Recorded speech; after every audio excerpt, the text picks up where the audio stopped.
uheruka kwicara ryari utuje kugira ngo wumve ibyo Yesu avuga, kugira ngo umenye icyo Yesu atugombako.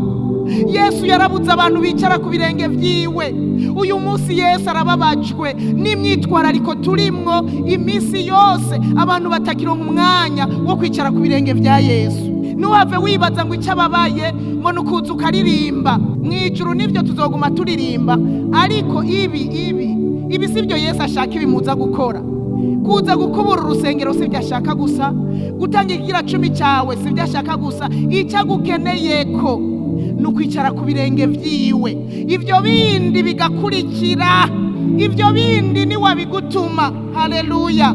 Usomye muri Mariko igice cya 3 nuguhera ku murongo wa 13, haravuga Yesu atoranya abigishwa biwe, abigishwa 12, avuga ngo maze aduga umusozi muremure, ahamagara abo agomba baza kuriwe. Nyumviriza rero ku murongo wa 14, atoranya 12 bo kubana nawe.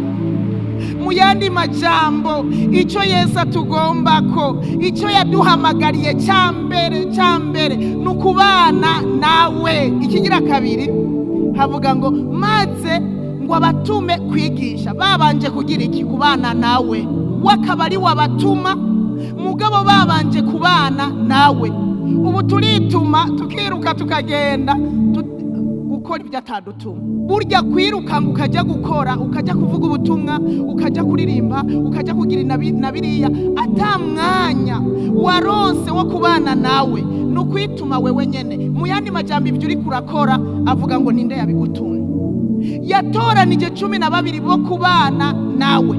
Hanyuma bamaze kubana nawe, ababwire, abigishe, abahanure, ababwira amajambo, hanyuma cyababwira genda rero mukore ibi nibi. Mu yandi majambo iyo twitumye turahakwa kugenda atabubasha.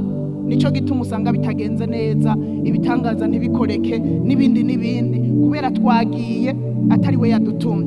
Nitwaronse umwanya wo kubana nawe ngo atubwire icyo dukwiye kujya gukora, dukwiye kujya kuvuga, hanyuma acaduha n'ububasha.